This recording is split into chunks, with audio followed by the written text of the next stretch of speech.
2-3 घर ही है हिंदू में, बंगाली में। बाकी जो वहाँ मोहम्मडन है, वो लोग भी है, वो लोग कोई दिक्कत नहीं है ऐसा। बहुत साथ हम लोग एक साथ अच्छी तरह से रहते हैं। तो ये लोग कहाँ से कैसा आया कुछ पता नहीं चला। क्या है, कम उम्र का है, 15 से 20 साल के अंदर है, कुछ 12-13 ऐसा है। और सब मुंह में रुमाल बांधा हुआ है और सब पत्थर हाथ में। हर साथी से बात किए तो बोला हाँ एम्बुलेंस ही तुम लोग के लिए सही रहेगा। हम भी बोले ना ये ठीक है, इससे किसी का ध्यान नहीं जाएगा और हम लोग ठीक से पहुंच जाएंगे। पश्चिम बंगाल का मुर्शिदाबाद जल रहा है। मुर्शिदाबाद की स्थिति पर आज सुप्रीम कोर्ट में भी बातचीत हुई और मुर्शिदाबाद की स्थिति पर ही हमारे साथी गुंजेश ने मोहन मंडल से बातचीत की। मोहन मंडल फिलहाल झारखंड के पाकुड़ में है। मुर्शिदाबाद में रह करके बिजनेस करते थे, उनकी दुकान थी वहाँ, वो दुकान जला दी गई। हिंसा करने वालों ने उनकी दुकान चौपट कर दी, उनकी गाड़ी को तोड़ दिया। किसी तरीके से जान बचा करके वो मुर्शिदाबाद से पाकुड़ पहुंचे और पाकुड़ से अपने भाई के यहाँ रहते हुए उन्होंने लोकमत जर्नलिस्ट गुंजेश से बात की और बात करते समय भावुक हुए। भावुक होते हुए उन्होंने मुर्शिदाबाद को याद किया और उन 1-2 दिनों को याद किया जिस दौरान हिंसा हुई। ये पूरी बातचीत आप आखिर तक देखिए ताकि घटना की जानकारी संपूर्णता में आपको हो। बात आप तक पहुंचे तो कमेंट करके जरूर बताइएगा।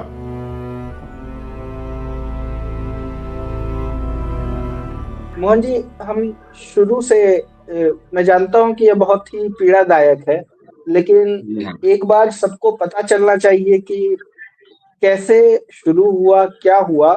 तो मैं जानना चाहूंगा कि आखिर यह सब शुरू कब से हुआ? ये शुरू हुआ आपका शुक्रवार से। पिछला जो शुक्रवार था शायद 11 तारीख था। जी। तो वोकस बोर्ड के लिए उन लोगों का कुछ जुलूस निकलने वाला था। तो सुनने में ऐसा आया था कि थाना से इन लोगों को परमिशन नहीं मिला था। नहीं मिलने का कारण भी फिर इन लोगों ने जोर जबरदस्ती जुलूस निकाला था। और जुलूस जो होता है, विवाद जो होता है, जो अपना एक ये दिखलाने के लिए कोई भी मीटिंग मिছিল हो, अपना एक तरीका होता है। जैसा कुछ भी हो, इन लोगों का कुछ ऐसा कुछ तरीका नहीं हुआ। जैसे कोई मिছিল जो निकलता है उसका एक रूल्स कुछ होता है, जहां हमको ऐसा करना है, ऐसा ऐसा कुछ भी नहीं हुआ। पर जुलूस में फिर क्या बोलिए तो एक ही नारा खाली चल रहा था, अरे तकबीर अल्लाह अकबर। यही गूंज हम लोग को पूरा सुनाई दे रहा था। तो जो हो वो लोग तो चला गया, उसके शाम में कुछ झंझट हुआ हल्का फुल्का। उसके बाद शनिवार को सुबह 9 साढ़े 9 लगभग होगा, उस दिन तो पूरा हंगामा हो गया। कोई तो अनुभव नहीं था हम लोगों का ऐसा कुछ हो सकता है। मैं तो बाथरूम में था, मेरी वाइफ जो है बोला देखो बाहर कुछ हो रहा है। तो हाँ, ऐसे में तो हम हड़बड़ा के बाहर निकल लिए। हम लोग तुम लोग जाओ अंदर, हम बाहर में रहे। भैया तो था नहीं, शटर सबका गिरा हुआ था। जहाँ हम लोग रहते हैं पूरा इलाका मैंने मार्केट है पूरा, सिर्फ खाली शटर ही नजर आएगा। हम लोग 2-3 घर ही है हिंदू में, बंगाली में। बाकी जो वहाँ मोहम्मडन है, वो लोग भी है, वो लोग कोई दिक्कत नहीं है ऐसा। बहुत साथ हम लोग एक साथ अच्छी तरह से रहते हैं। तो ये लोग कहाँ से कैसा आया कुछ पता नहीं चला। सब क्या है, कम उम्र का है, 15 से 20 साल के अंदर है, कुछ 12-13 ऐसा है। और सब मुंह में रुमाल बांधा हुआ है और सब पत्थर हाथ में। पत्थर तो पत्थर, शटर कौन जो सामान से मारा है पूरा शटर को चपटा कर दिया है। मेरी पार ऊपर दिखलाई दे रहा है। मेरा जो खुद का मकान है, मकान के नीचे ही दुकान है, पूरा शटर को चपटा कर दिया। मेरा बाइक गली में रखा हुआ था, उसको निकालने का कोशिश किया, जब निकाल नहीं पाया तो उसको तोड़ फोड़ करके छोड़ दिया है। उसके बाद क्या हुआ, लगभग हम तो थाना में फोन करते रहे, रिसीव कोई कर नहीं रहा है। ऐसे होते होते लगभग घंटा 2 घंटा बीत गया। उसके बाद पुलिस फोर्स आ रहा है। पुलिस फोर्स आया तो उसमें कुछ बीएसएफ भी था, बहुत कम मात्रा में था, तो लोग भी कंट्रोल नहीं कर पाया। सामने एक दुकान जो है पूरी तरह से जल के तहस नहस हो गया। फायर ब्रिगेड भी नहीं पहुंच पाया। उन लोग का कुछ प्रदर्शनकारी ने उसको जाम करके रखा था, इसी कारण उसका पूरा दुकान जल गया है, तो कुछ नहीं बचा हुआ है। और 2 दिन पहले परसों हम लोग आए हैं यहाँ पे। किसी तरह छोटा भाई जो है वो आने का कोशिश कर रहा था, उसका भी गाड़ी में हमला हो गया, तो डाकबंगला से वो रिटर्न हो गया। तो उसके नेक्स्ट दिन हम लोग क्या किए, कुछ तो साधन नहीं है। भाई फिर बोला जी देखो ऐसे नहीं आ पाओगे, तुम लोग एम्बुलेंस कर लो। एक साथी से बात किए तो बोला हाँ एम्बुलेंस ही तुम लोग के लिए सही रहेगा। हम भी बोले ना ये ठीक है, इससे किसी का ध्यान नहीं जाएगा और हम लोग ठीक से पहुंच जाएंगे। लगभग हम लोग 6 बजे निकले वहां से, धुलियान से। हम लोग के यहाँ तो ज्यादा दूरी है नहीं, पाकुड़ झारखंड बॉर्डर लगभग 8-10 किलोमीटर, टाउन आने तक 13 किलोमीटर ऐसा ही था। बहुत दिक्कत से पहुंच गए। यहाँ आने के बाद तो पूरा माहौल ऐसा हुआ, भाई भी बोले इस तरह का बात हो गया है, बहू भी बोला हाँ तुम लोग को लाने जा रहे हैं तो इस तरह का घटना हो गया। कल परसों 2 दिन में जो यहाँ पे है, वहां से इतना प्लान आदमी किया है, हर किसी से मुलाकात कर रहे हैं, बात कर रहे हैं, सबका वही है जो और वहां रहा नहीं जाएगा। कोई बरहड़ुआ भागा है, कोई मालदा गया है, कोई आसनसोल, जो जिसका जिसका जहाँ भी स्थान है ठहरने का लायक, अपने परिवार या परिजन जो होता है वही लोग के सब अपना अपना घर में शरणार्थी तरह का रह रहा है। मोहन जी, हम अपने दर्शकों की जानकारी के लिए ये जानना चाहेंगे कि आप कितने वर्षों से मुर्शिदाबाद में रह रहे थे और वहाँ आप क्या करते हैं? हम लोग का फोटोग्राफी का बिजनेस है। जब फरक्का ब्रिज बन रहा था तभी से पिताजी वेस्ट बंगाल में सबसे पहला हो सके हम लोग का एरिया में फोटोग्राफी का काम है। हम लोग का बहुत पुराना रिलेशन है फोटोग्राफी से, पिताजी भी वही करता था। लगभग हम लोग 60-70 साल से वहां रह रहे हैं, बहुत पुराना। और 60-70 साल से आप रह रहे हैं, और जैसा कि आपने बताया कि 3-4 घर ही हिंदुओं के हैं, बाकी सब ज्यादातर आबादी वहां पर मुस्लिमों की है। तो क्या हाँ हाँ पहले हाँ। कभी इस 60-70 साल में कभी ऐसा महसूस हुआ कि आप लोग सुरक्षित कभी नहीं है? नहीं, कभी नहीं, एकदम कभी नहीं। और जो हम लोग का पड़ोसी जो है बहुत ही अच्छा, हम लोग का साथ में साथ देता है, हम लोग भी उन लोग को साथ में साथ देते हैं। पर ये सब कहाँ से जो कौन आदमी आया है कुछ समझ में नहीं आ रहा है, वो लोग खुद भी नहीं पहचान पा रहा है। इस हालत है, सब बाहरिया से आया हुआ है लगता है कोई। और जैसा कि कुछ मीडिया रिपोर्ट्स में बताया जा रहा था कि ये सब कुछ 4 अप्रैल को जब वक्फ बोर्ड संसद में बिल पास हुआ, उसके बाद से ही वहां पर छिटपुट विरोध प्रदर्शन शुरू हो गए थे, और रामनवमी के दिन काफी तनावपूर्ण स्थिति थी। तो क्या आप बता सकते हैं कुछ उस बीच की स्थिति की, 4 तारीख से लेकर 11 तारीख के बीच में क्या कुछ स्थितियां थी और कैसा माहौल था? रामनवमी के में तो ऐसा कुछ हुआ नहीं था। माँ माँ रामनवमी में तो पुलिस प्रोटेक्शन भी था अच्छा ही, और उस प्रदर्शन में ऐसा कुछ हुआ भी नहीं था। जैसा वहां हथियार कुछ निकालने का अलाउ नहीं था तो नहीं भी निकला था। उसके बाद से वही तो चुटपुट होते रहा, कहीं सुन रहे हैं मंदिर तोड़ दिया है, कहीं क्या कर दिया है। इससे पहले एक छोटा सा हुआ था, जैसे हिंदू मिलन मंदिर है, एक एसडीपीआई या कुछ ऐसा ही एक मुस्लिम संगठन था, लगभग 2 साल पहले। तो वहीं हम लोग का जो जेडीजी कांचनतला स्कूल है वहां से रैली निकला था, तो एक मंदिर गिरता है रास्ते में ही, उसी का शीशा उसा तोड़ दिया था। उसमें क्या हुआ, हिंदू समाज मुस्लिम समाज मिलकर उस मसले को सलट दिया था, ऐसा कुछ भी हुआ नहीं था। उसके बाद से सब ठीक चल रहा था। जो जो बिल लेके जो प्रदर्शन होने लगा ना, इसी से बात धीरे धीरे बढ़ते बढ़ते आज इस परिस्थिति में है कि वहां रहना ही मुश्किल हो गया है। आपके परिवार में कौन-कौन है जो मुर्शिदाबाद में रहते थे? मेरे बड़े भैया, उनका परिवार, और हम और मेरा परिवार, बच्चे 2 बच्चे हैं, सबको अच्छा, अभी तो लेके इधर आ गए हैं।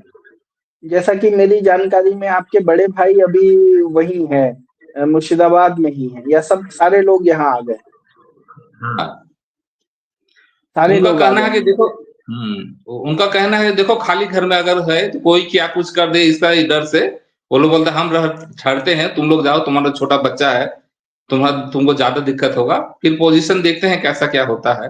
जैसे आज का ताजा खबर बोल देते हैं, सुबह 4 बजे एक दुकान को जला दिया गया है, आज हाँ। सुबह रिसेंट खबर पर पता चला है। वो परवीर साहब जो रतनपुर उसका घर है, स्टेशनरी का दुकान था, उसका पता नहीं, शटर तो जानते हैं कि कुछ खाली रहता नहीं, एकदम नीचे भी रहता है, बहुत बारीक जगह रहता है जहां से चूहा भी नहीं आ पा रहा है। उसमें किस तरह का आग लगा है ये भी एक समझने वाली बात है। तो कुल मिलाकर जितनी आपकी बातचीत से बात समझ में आ रही है, क्या आपको लगता है कि ये कोई बाहरी तत्व है जो पश्चिम बंगाल में इस तरह की हिंसा को बढ़ावा दे रहा है, या पुलिस की नाकामी है? आप खुद एक भुक्तभोगी हैं इस सब कुछ के, तो आपका अपना आकलन क्या कहता है? देखिए पुलिस तो जितना कर पाई, संख्या तो बहुत ज्यादा रहता है, इसलिए पुलिस प्रोटेक्शन नहीं पा रहा है कि नहीं? है बहुत ज्यादा अगर भीड़ रहे तो आप 5-10 पुलिस के साथ क्या कीजिएगा? और हर जगह तो प्रोटेक्शन आप नहीं दे सकते हैं कम पुलिस में। ये ऐसा क्या है, कभी यहाँ झंझट हो जा रहा है, कभी वहां जा रहा है, कभी वहां जा रहा है, ऐसा ही चलते जा रहा है। पुलिस फोर्स जो है बहुत बाद में आई है। यही अगर पहले से ही तैनात रहता या कुछ होता तो शायद जो घटा है उससे कम हानि होता। हाँ, यानी कुछ इंतजामात में, कुछ बंदोबस्ती में कहीं ना कहीं एक फेल्योर रहा। इंटेलिजेंस का भी फेल्योर कहा जा सकता है कि जब इतने लंबे समय से लगातार थोड़ी थोड़ी हिंसा हो रही थी तो राज्य सरकार को ज्यादा सचेत होकर काम करना चाहिए था। बिल्कुल बिल्कुल, उमरपुर में जो घटना घटी थी पहले, उमरपुर में जो बस उसमें आग लगा दिया था, शुरुआत वहीं से हो रहा है। जैसे मालदा के बाद हम ये लोग का ये एरिया में ये आप उमर कब की बात, माफ कीजिएगा मोहन जी, मैं आपको रोक रहा हूँ। आप ये उमरपुर की घटना कब की थी और क्या हुआ था, थोड़ा विस्तार से बता सकते हैं? इसी घटना के लगभग 3-4 दिन पहले उमरपुर घटना आप लोगों को भी ध्यान में आया होगा। वहां जो वक्फ बिल को लेके हाईवे को ही जाम किया गया था। हाईवे को जब जाम किया गया तो हाईवे को तो आप ज्यादा देर तक रोक नहीं पाते हैं ना। जब पुलिस प्रशासन था वहां पे, उन लोगों को हटाने गया, जब हटाने गया तो उसी में मारपीट पे उतर आया पब्लिक। जो जो गाड़ी भी जो दो जला के दिया गया पुलिस का, वहां भी प्रदर्शनकारी बहुत ज्यादा संख्या में थी, पुलिस कर्मी भी बहुत कम थी। 2 पुलिस वाला भी घायल हुआ, एक फायर ब्रिगेड वाला भी घायल हुआ है। उसी से अगर हम लोग थोड़ा सीख लेके पुलिस प्रोटेक्शन जो है मुर्शिदाबाद में अगर बढ़ा दिया जाता, या उमरपुर के अगल बगल इलाकों में भी थोड़ा कुछ पहले से सतर्क बरता अगर हो जाता तो शायद हानि और बहुत कम होती। बिल्कुल, यानी कि चिंगारियां पहले से ही दिख रही थी। सरकार की मिशनरी का भी फेल्योर है और इंटेलिजेंस का भी फेल्योर है कि आज कम से कम 100 की संख्या में कितने लोग पलायन कर गए होंगे लगभग मुर्शिदाबाद 250 से, से या ऊपर, फिर 250 से 250 से ऊपर, ऊपर लोग। 250 ऊपर और ऊपर। क्या ये सभी पीड़ित हिंदू हैं या इनमें मुस्लिम परिवारों को भी पलायन करना पड़ा? उतनी जानकारी तो है नहीं, पर हम भी समाचार में जो जी, देख रहे हैं हिंदू समाज ही ज्यादा ऐसा है। ओके।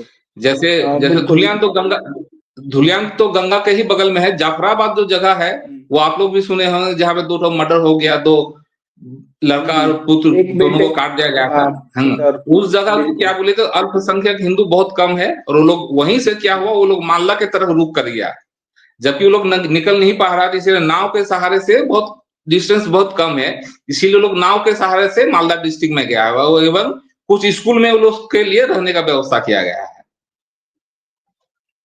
ओके। क्या कुछ ऐसा है जो मैं पूछना भूल गया हूँ या जो मुझसे जो सवाल छूट रहा हो और आप बताना चाहते हो मोहन जी? जी नहीं, अभी तक जो है सब ठीक है। एक बात की अफसोस बात यह है कि कल तक जो माहौल था, कल तक जो माहौल था बहुत अच्छा था। 2 दिन में जो होगा ना, ठीक सबका लाइफ स्टाइल पटरी में आने ही वाला था। जैसे आज का घटना सुबह जो हो गया ना, बहुत दुखजनक हो गया। ये घटना अगर शायद आज नहीं की होता, सुबह आप हाँ 4:30 बजे जो एक दुकान को आग लगा दिया गया, इसी में फिर सदमे में आ गए हम लोग। जब नेक्स्ट में भी ऐसा हो सकता है। अब क्या है, जब तक हो सके बीएसएफ है, अभी ये है, फिर भी इसके बीच में ऐसा दुर्घटना हो गया, ये काफी दुखदायक है। आप क्या आपका परिवार निकट भविष्य में इस स्थिति को देख रहा है कि वापस मुर्शिदाबाद जा सके? हम तो डिसीजन ले लिए हैं, अब इधर ही रहना है, समझ ना। उधर ऐसे घुट घुट के जीना, एवं लड़की लोग का प्रोटेक्शन कौन करेगा? आप तो हर समय उसके साथ नहीं रह सकते हैं। ट्यूशन है, परीक्षा है, ये है, वो है। मैंने एक दिल में एक डर सा लगा हुआ ही रहेगा। आप ममता बनर्जी सरकार से कोई अपील करना चाहेंगे? देखिए, अपील तो यही करना चाहते हैं, जैसा हम भाईचारे के साथ पहले रहते थे, अभी वैसा ही माहौल हो जाए, सब आपस में मिलकर रहें। हम लोग का जो एरिया है काम धंधा वाला है, हर कोई रोजी रोटी के लिए खटता है, काम करता है। दिनचर्या जो जैसा पहले का था बस वैसा ही हो जाए तो बहुत अच्छा होगा, दोनों के लिए, दोनों धर्म के लिए। जैसे वहाँ जैनी है, हिंदू है, सिख है, मुस्लिम है, सब भाईचारे के साथ रहे, बस यही हम अपील करते हैं। शांतिपूर्वक सब रहो, बस यही हम ये करते हैं। जी। बहुत बहुत धन्यवाद मोहन जी, और हम उम्मीद करेंगे कि आप जल्द से जल्द वापस अपने कर्म भूमि मुर्शिदाबाद जा सके, जहां आपके तस्वीरों का कारोबार है। वहां की तस्वीरें जो अभी आ रही हैं वो इतनी अच्छी नहीं है। उम्मीद करता हूं कि जब आप वापस जाएंगे तो ज्यादा बेहतर तस्वीरें वहां की मीडिया में आएंगी, और सभी लोग सुखी रह पाएंगे। धन्यवाद। धन्यवाद सर जी। ठीक।